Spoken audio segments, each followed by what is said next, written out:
The air crackled with tension, thick and suffocating, like the humid Mumbai monsoon. From Ravi's balcony, 3 floors up, the escalating voices drifted, sharp, accusatory, and laced with a raw anger that made the hairs on Ravi's arms prickle. It began with a raised tone over a seemingly minor parking dispute between neighbors. One, a stout figure with a booming voice, gestured wildly, his face a mask of fury. The other, leaner and initially calmer, soon matched the intensity, his voice rising in a desperate attempt to be heard.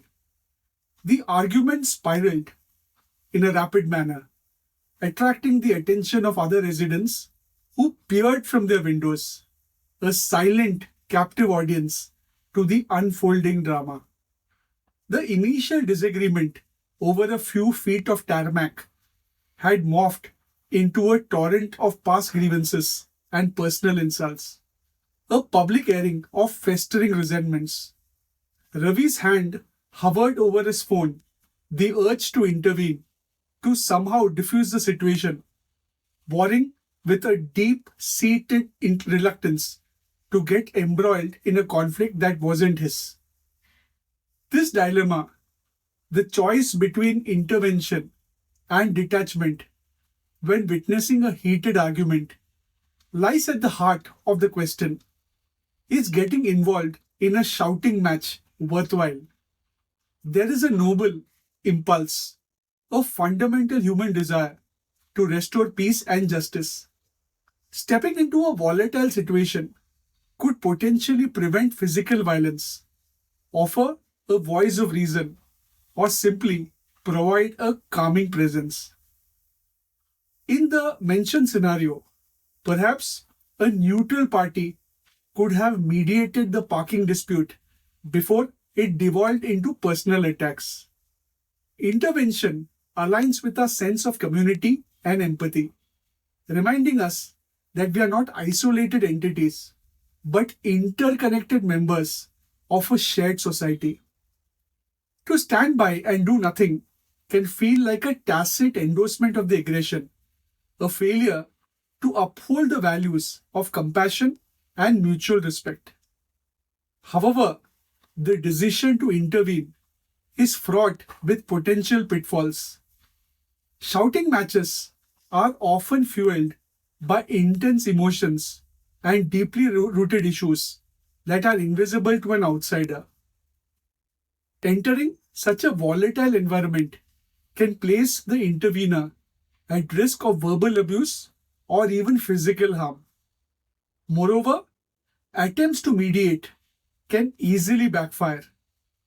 Individuals caught in the heat of the moment may resent the interference, viewing it as an unwelcome intrusion rather than a helpful gesture. An ill-timed or poorly phrased comment could inadvertently escalate the conflict, turning the intervener into another target of their frustration. Without knowing the full context and the underlying dynamics of the dispute, any attempt to resolve it might be superficial and ultimately ineffective. Furthermore, the emotional toll of intervening can be significant. Absorbing the negative energy and the raw anger of others can be draining and distressing. Witnessing such intense conflict can trigger anxiety and fear, and the potential for the situation to worsen, despite one's best efforts, can lead to feelings of helplessness and frustration. It is a delicate balance to strike, weighing the potential benefits of de escalation against the risks to one's own safety and well being. Ultimately, there is no universal answer to whether getting involved in a shouting match is worthwhile.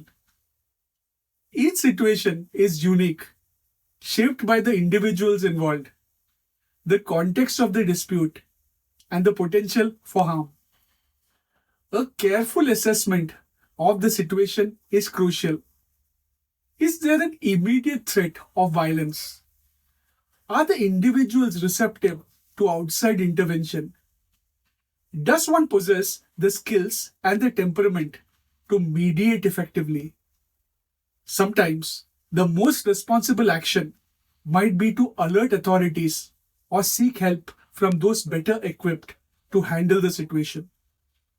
Other times, a calm and measured approach, offered with genuine concern, might be enough to diffuse the tension. The decision remains a personal one, a complex calculus of risk, responsibility, and the ever present hope for a more peaceful resolution. Thank you very much for your time.